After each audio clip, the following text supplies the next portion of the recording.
रामचरितमानस में राम जी देखना चाहते हैं। राम जी कह रहे हैं नाथ लखनपुर देखना चाहिए। लखन जी देखना चाहते हैं जनकपुर कैसा है। यहाँ भी कह रहे हैं कि नहीं मथुरा कैसी है देखा मैं घूम के। नंद बाबा बोले लाला देखो तुम ऊधम मचा में कबू कबू और जिस शहरों है भैया कि गांव तो हतना है देहात तो हतना है और यह शहर में अगर तुमने कहो तो सारो कह दी तो यहाँ लड़ाई हो जाएगी भैया। तुम तो रोजाना आपस में सारो कह के बोले यहाँ कहो तो सारो कह दी ना तो लड़ाई हो जाएगी झगड़ा हो जाएगा। कन्हैया बोले बाबा चिंता मत करो कोई कछु बात ना होगी हमें तुम घूमिया मन इस मथुरा का दर्शन करने दो। ठीक है लाला जल्दी वापस आना चले जाओ। दोनों भाई मथुरा देखने जा रहे हैं। कितनी सुंदर नगरी है इसका दर्शन कर रहे हैं। सेठ लोग बनिया लोग इलायची और सुपारी हाथन में पान इलायची सुपारी दोनों में ले ले के ठाड़े और देख रहे हैं कि भैया ये दो छोरे भी हैं जिन्हें पूतना मारी बड़े बड़े राक्षस ने वो काम तमाम कर दियो। कछु न कछु शक्ति तो होते है और देख कंस को बिल्कुल डरना है। यहाँ आएंगे 100% जी राजा बनेगो। पहले थे यार जोड़ लो 100% जी राजा बनेगो। अच्छा अग्रम बुद्धि वाणिया डोंगरे जी महाराज भागवताकारों में सबसे श्रेष्ठ थे। महाराष्ट्र के संत हुए एक डोंगरे जी महाराज और ज्यादा दिना की बात ना 100-200 साल पहले की बात है। डोंगरे जी महाराज ने भागवत का रहस्य लिखा। उस पुस्तक का नाम है भागवत रहस्य। और भागवत रहस्य जिसने पढ़ ली और समझ ली सब शास्त्र पढ़ ले भागवत रहस्य उसका नाम है। तो डोंगरे जी महाराज की भागवत रहस्य हम पढ़ते तो उसमें एक जगह आई तो उसमें ये लिखा था कि अग्रम बुद्धि वाणिया और मध्यम बुद्धि जाट। डोंगरे जी महाराज ने लिखा है अग्रम बुद्धि वाणिया मध्यम बुद्धि जाट और तर्क बुद्धि तुरकणा। जो तर्क ही करते डोले या ते इर्जे बाते इर्जे तो तर्क बुद्धि तुरकना वे तुरकना में समा रहे हैं।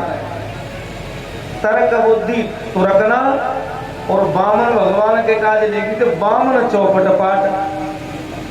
अग्रम बुद्धि वाणिया मध्यम बुद्धि जाट और तर्क बुद्धि तुरकना वामन चौपट पाठ। ये डोंगरे जी महाराज का शब्द है। मैं ना कह रहा नरसिंह प्रो मत मानियो। मैं एक महान संत का वाक्य बोल रहा हूं और न विश्वास होए तो ज्यादा पैसा न की होगी ना 300 रुपया के लगभग होगी ले आई पढ़ ली। सेठ गली जहां देसी घी का मिठाई बिके आराम है। सेठ गली देसी घी की मिठाई बिकती है उस गली में आगरा। उसके मेन पहले सेठ गली में जैसे ही आप प्रवेश करेंगे हनुमान जी को मंदिर या बगल है और वेदांत पुस्तक भंडार या बगल है ले आइए।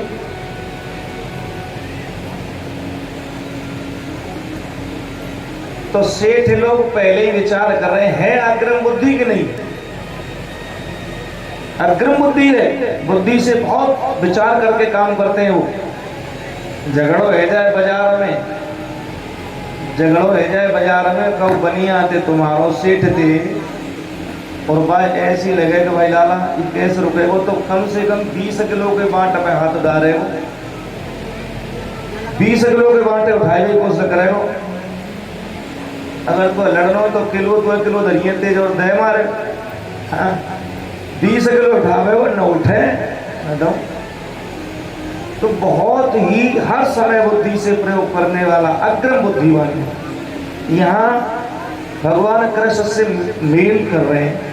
ऐसा करते जी राजा बनेगो 100%। लौंग सुपारी इलायची जैसी श्रद्धा करोगी वैसे ले लेके पहुंचे। कैसी सुंदर जोड़ी माना। युवतियां झरोकों से देख रही हैं, छतों पे खड़ी हैं और ऐसे देख रहे हैं कि भाई हमने ऐसे कबू ना देखे, ऐसे सुंदर कबू देखेगा ना देखे। कहो सखी शिवरंजनी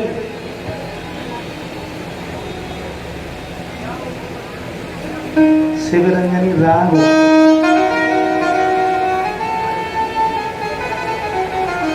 कहो सखी असको तनुधारी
ऐसा संसार में कौन है जो इनको देखकर मुंह में न आ जाए।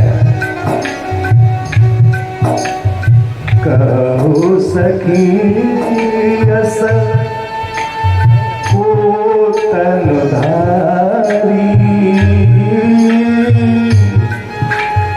को तनुधारी कहो सखी असल को तनुधारी को तनुधारी।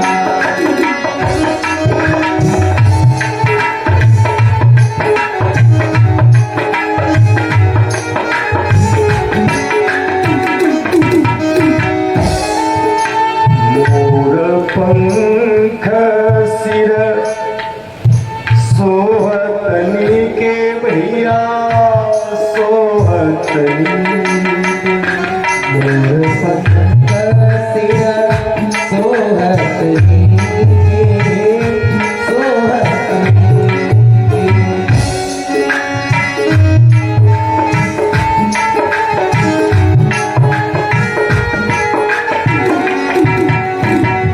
मोर पंख सिर सोहतनी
भ्रकुटी।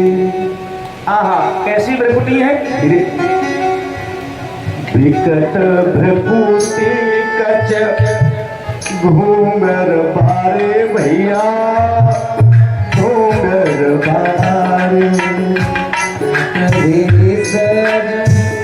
घूंगर बारे भैया, घूंगर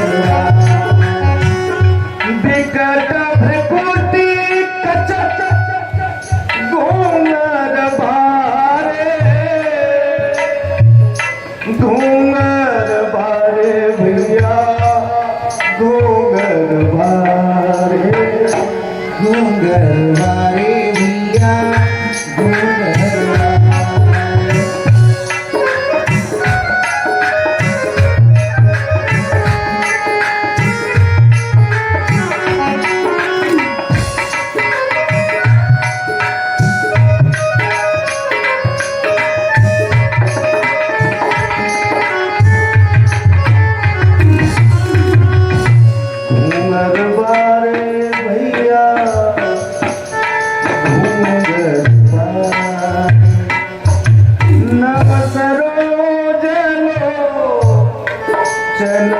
रतनारे जी लोचन रतनारे,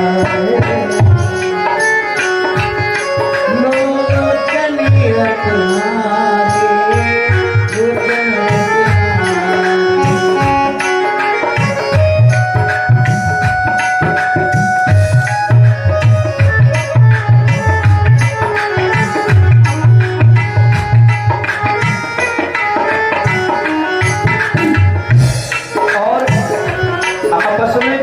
सखियां, जैसे जनकपुर का प्रसंग देखियोरी इन पे मन नायक रो, जिन निज रूप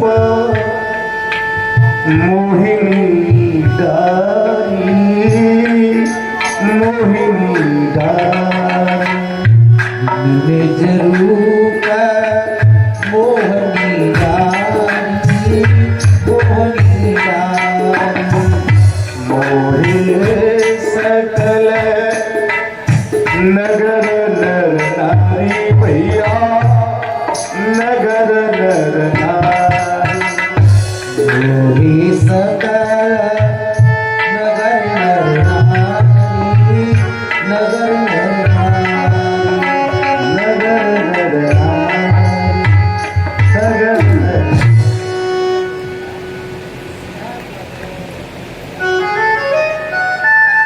ऐसी चर्चाएं हो रही हैं, सब देख रहे हैं भैया श्यामली सलोनी कैसी छवि है, एक गोरे गोरे एक सांवले सांवले, मेरे गोपाल की कैसी छवि है।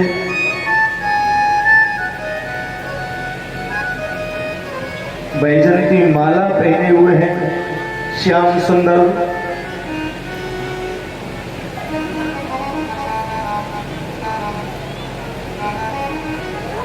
सभी की भेंट स्वीकार करते हुए गोपाल आगे चले जा रहे हैं, आगे चले जा रहे हैं, भ्रमण करते जा रहे हैं। हे परीक्षित, थोड़ी आगे चल के क्या हुआ, एक टेढ़ी टेढ़क में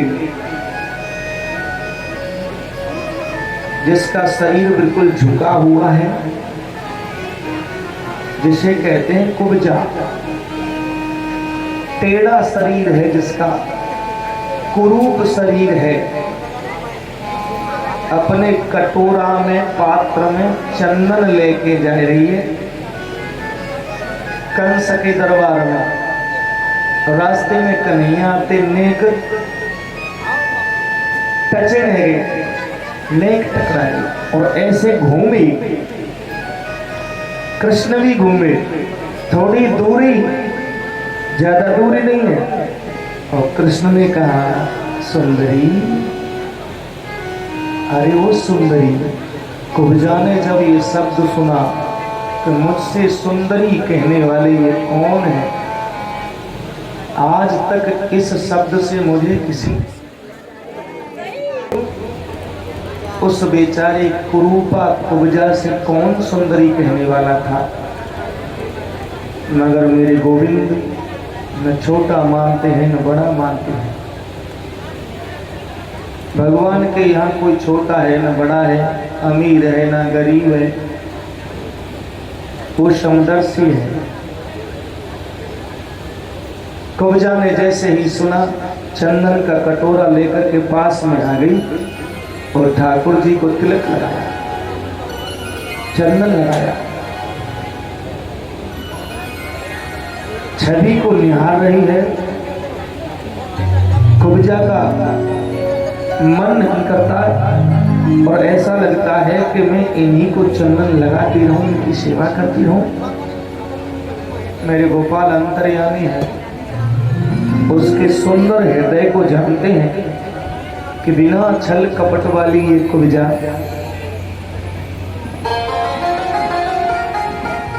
भगवान बोले, सुंदरी ऊपर को देखो, परंतु केड़ा शरीर है, सर नीचे झुका हुआ है, कैसे देखे ऊपर, बड़ा कष्ट हो रहा है ऊपर देखने में। श्याम सुंदर ने एक पैर से उसका अंगूठा दबाया, पैर, और थोड़ी के नीचे हाथ लगाकर इशारा कर दिया। कुब्जा बिल्कुल सुंदर शरीर धारण कर गई, सुंदर शरीर हो गया और उसका कीड़ापन सब चला गया।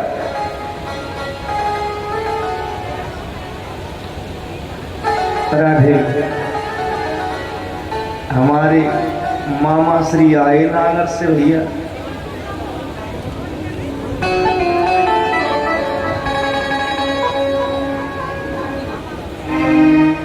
ये हमारी माता जी के सगे चाचा के लड़का है, सगे हमारे छोटे नाना जी के पुत्र।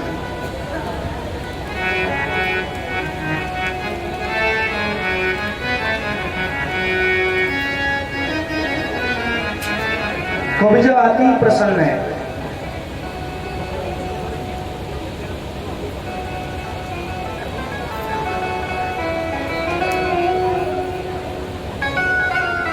कुब्जा को शरीर सुंदर मिला महाराज, नाचने लगी, झूम उठी। कुब्जा अपने आनंद में झूम रही है, केवल उसी छवि का दर्शन कर रही है। और श्याम सुंदर आगे को निकल गए। जब आगे निकले, दो भैया विचार कर रहे हैं कि देखो मथुरा में घूम लिए, मुख्य उद्देश्य क्या था, मथुरा वासियों को दर्शन देना है और यज्ञशाला में जाके पहले धनुष देखें। जो धनुष यज्ञ है ना, ये वो एक ऐसा धनुष है कि यह धनुष जादना कोई तोड़ देगो, कंस समझ ले तो है वो मार दे। दो भैया यज्ञशाला में गए, यज्ञशाला में सबसे पहले जाके वो धनुष ही तोड़ो। यहाँ मर्यादा नहीं है, धनुष तोड़ दिया। भयंकर आवाज हुई, कंस के कानों में पहुंची, अनुयायी दौड़े, महाराज धनुष टूट गया, धनुष टूट गया, तो भंग हो गई। अब कंस ने कहा, आवाज देने लगा अपने अनुचरों को, जो अनुयायी हैं उनको आवाज देने लगा। यज्ञशाला सजी हुई है। दोनों भाई धनुष तोड़ने के बाद उस यज्ञशाला के मुख्य गेट पर पहुंचे, जहां सभी जनता बैठी हुई है, स्टेडियम की तरह। जैसे क्रिकेट देखने के लिए बैठते ना, ऐसे ही सारी जनता बैठी हुई है मैदान में। दरवाजे पर कंस ने कुबलिया पीड़ हाथी को खड़ा करवा दिया, उसको मदिरा पिलवाई कि भैया जाने धनुष तोड़ दियो। भय तो कंस को इतना लग रहा है, बोले कि 10,000 हाथियों का बल है उसमें। कुबलिया पीड़ हाथी को मदमस्त करके दरवाजे पर खड़ा कर दिया महाराज।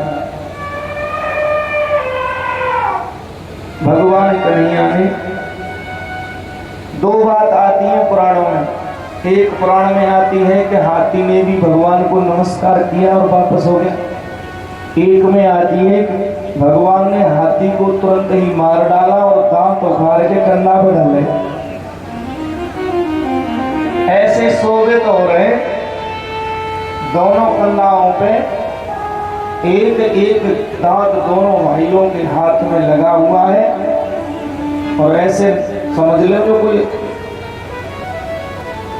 अलग ही प्रकार का हथियार लेकर के जैसे चल रहे मदमस्त। कंस बैठा हुआ है, मल अखाड़ा तैयार है। देखते ही कंस आवाज लगा रहा है,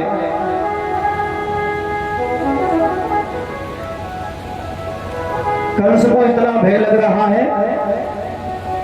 पूरी जनता बैठी है, सब देख रहे हैं, भक्त देख रहे हैं कि हमारे भगवान आएंगे। संत भक्तों की तो केवल एक ही बात है कि हमारे प्रभु आएंगे। दुष्ट प्रवृत्ति के बैठे बिन समझी हमारा काल आएगो। कंस को ऐसा लग रहा है कि आज मैं बचने वाला, वास्तव के नहीं बचने वाला, इतना भय लग रहा है। जाती रही भावना जैसी, प्रभु मूरत देखी तिन कैसी। भगवान भक्तों को तो सांत्वना दे रहे हैं, बैठे रहो आराम से। और जो थोड़े डरे के बैठे ना अपने सखा ब्रजवासी के भाई लोल्लो बालक हैं जो मल्ल बड़े बड़े दिख रहा है, तो उन्हें दिखाई दे रहे हैं जैसे महाराणा प्रताप, ऐसे बलवान दिखाई दे रहे हैं। टेंशन मत ले। तब तक कंस ने आवाज लगाई, मुष्टिक चाड़ू। ऐसे ऐसे पहलवान को जो आवाज लगाई, ब्रजवासी बोले भाई पात्र फट गए। ये 10-12 साल के छोरे और जे ऐसे मल्ल गजे, आज तक कहूं पराजय ना देखी। ऐसे मल्ल हैं, अंगरक्षक कहीं कर सके। मुष्टिक और चाड़ू दोनों युद्ध के लिए ललकारते हैं और कहते हैं कि तुम बालक नहीं हो, तुम तो जवान हो, क्योंकि तुमने बड़े बड़े योद्धाओं का वध किया है। हम जानते हैं बालक होने का तुम नाटक कर रहे हो कि बाला अयम तुल्य बलैः क्रीडस्यामो यथेचितं। चाड़ू ने ये कहा कि न बालो न किशोरस्तुम। चाड़ू कहते हम जानते तुमको, तुम बली हो, बालक नहीं है आप। और दोनों भाइयों को दो पहलवान ने पकड़ लिया। एक ने कृष्ण और एक ने बलराम। जब दोनों भाइयों से युद्ध हुआ, थोड़ी बहुत देर तक तो नहीं कि युद्ध करे। जनता बैठी है, 2-4 दाव दिखाए भाई, दंगल में 2-4 दाव दिखावे ने कि चटपटी कुश्ती हो तो जनता आनंद आवेगा ना। ऐसे थोड़ी देर जनता को मनोरंजन करियो भगवान ने, और फिर मुष्टिक और चाड़ू दोनों को पल भर में समाप्त कर दिया। भगवान कन्हैया आगे बढ़े कंस के सिंहासन की तरफ। कंस दौड़ना चाहता है, भागना चाहता है, और आंखों के सामने मुष्टिक चाड़ू का वध हुआ है। आवाज भी उन्हीं को दे रहा है। समझ लो कंस पागल है कि पागल होगा कि नहीं। आंखों के सामने जो मर चुके हैं उनको आवाज दे रहा है, ओ मुष्टिक, ओ चाड़ू, बचा भैया, बचा बचा मुझे। कंस युद्ध नहीं कर रहा है, जान बचाने की दुहाई दे रहा है। और वैसे यूं कहें भैया के बिना हथियार वाजे पे कि भगवान कोई नियम है, बिना हथियार वाजे पे कोई शरण में आ जाए, दुहाई दे रहे हो, ऐसे हथियार न चलावे, नहीं चलाना चाहिए। यहाँ भगवान जा रहे हैं भाई मारे भी। कंस के केवल केस पकड़कर खींचा है, कंस को केस पकड़कर खींचा। कंस ने कहा, अरे कृष्ण छोड़ छोड़, मेरे बालों में, मेरे केसों में इतना कष्ट हुआ, छोड़ मुझे। कृष्ण बोले, मामा मेरी माँ के भी तुमने केस पकड़े थे, नंगी तलवार हाथ में थी और मेरी माता के केस तुम्हारे हाथ में थे। मेरी माता को कितना कष्ट हो रहा होगा जबकि वो तुम्हारी बहन थी। मेरे यहाँ जैसा कोई करता है वैसा ही उसे दंड मिलता है कंस।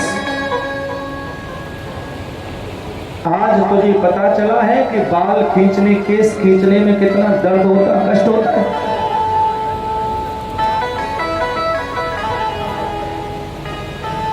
भगवान कृष्ण ऐसा बताना चाहते हैं और व्यास जी ने लिखा है कि भया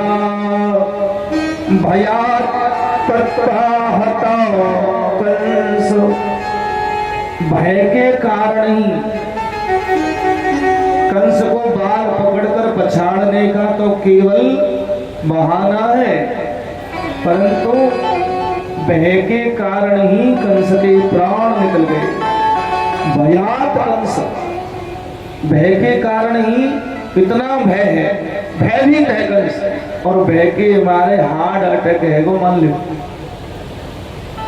पहले ही मर गए। जब देखा तो कुछ नहीं है, पूरी सभा में जय जयकार होने लगी। कृष्ण की जय, कृष्ण की जय, बलराम की जय, जय जयकार होने लगी। भगवान कन्हैया के पास में कंस की दो पत्नियां हैं जिनका नाम है अस्ति और प्राप्ति। दो पत्नी है, अस्ति और प्राप्ति। ये कौन की छोरी है? जरासंध की। जरासंध की दो बेटी हैं, अस्ति और प्राप्ति, कंस के लिए जिनका विवाह हुआ था।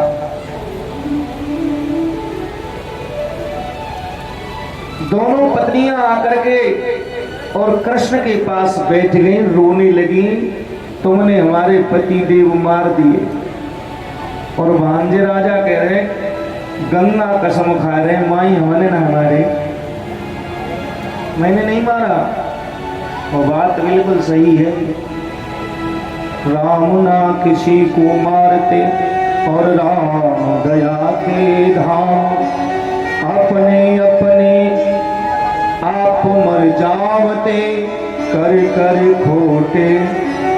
वो अपने आप ही मर जाए, जो जैसो कर्म करेगा वैसे ही, जैसी करनी वैसी भरनी। कर्म किया इन्होंने ऐसा। दीन ज्ञान हर लीनी माया, जैसे बाली के पास तारा रो रही थी तो दीन ज्ञान हर लीनी माया, भगवान ने उनकी माया से उनका पूरा ज्ञान हर लिया और ज्ञान दे दिया कि देखो अपने आप कर्म पे मरो, कोई परेशानी ना आए। और देखो तीन मरे ऐसे, रावण मरियो, कंस मरियो, बाली मरियो, और तीनों की पत्नियों ने यही कहा कि हमारे पति ने कोई घोट हो, क्या कोई घोट ना, इन्हीं को घोट हो। मंदोदर के लिए भी कहा, रावण नारी सिखावन कृष्ण काना, जब स्त्री ने तुझको समझाया कि मत लड़े जाते तुम मानो नहीं, यही तारा ने कहा कि प्रभु हमारे पति देव का घोर अपराध था कि छोटे की पत्नी को छीन लिया। तो ये अपने कर्म के कुकर्म के कारण ही मर गए। तो ये कथा क्या संदेश दे रही है? अगर कोई कुकर्म कर रहा हो, ऐसा कोई कुकर्मी हो, देख ली हम कोई पॉइंट में फंस रहा हो, तो ऐसा अगर कोई कुकर्मी होए और मर जाए तो पत्नी रोई ना आए, खुद पत्नी भी नहीं रोई, शोक नहीं मनाया। तीन प्रमाण आपके सामने हैं, मर जाने दो। क्यों? ऐसे को मरने से समाज में अच्छा ही होगा, बुराइयां समाप्त होंगी और जन कल्याण जिस प्रकार हो वही सही है। दोनों पत्नियां मथुरा से कहाँ चली गई भैया? अपने पिताजी के यहाँ जरासंध के पास। और यहाँ ठाकुर जी ने जेल जा करके पहले अपनी माता देवकी और पिता वसुदेव को रिहा कराया, मुक्त कराया। फिर उग्रसेन महाराज को मुक्त कराया। उग्रसेन महाराज को मथुरा का राज दिया। उग्रसेन ने यह भी कहा, कृष्ण तुमने कंस को मारा है, राजा बनने के अधिकारी आप हैं, मैं तो अब बूढ़ा हो चुका हूँ। परंतु भगवान कन्हैया ने मना कर दिया और राजा उग्रसेन को ही बनाया। अपनी माता देवकी और वसुदेव के साथ आज देवकी मैया अपने बेटा को बार बार देख रही हैं। केवल जन्म के दिन प्रकट भये बाद ना देखे, 11 साल 55 दिना के बाद आज देखे। 11 साल लगभग 2 महीना बाद आज देखे। बड़ा लाड़ प्यार कर रही है महाराज और सारा हाल पूछ रही हैं। भगवान कहते हैं, मैया ओ मैया तू चिंता मत करे, तेने में ऐसी मैया के पास भेजो हो कि कहा बताऊं, उसका मैं वर्णन नहीं कर सकता। यशोदा मैया की वो याद मत दिलावे माँ। व्यास जी कहते हैं, लिखते हैं, ऐसा लिखा है कि मथुरा में कुछ दिन माता पिता के साथ कृष्ण रहे और फिर उज्जैन नगरी मध्य प्रदेश गुरु सांदीपनि के आश्रम में, सांदीपनि गुरु का आश्रम है, वहां पर इन्होंने शिक्षा ग्रहण की। 12 साल के बाद वहां जाकर शिक्षा ग्रहण की। वहां सुदामा सखा मिले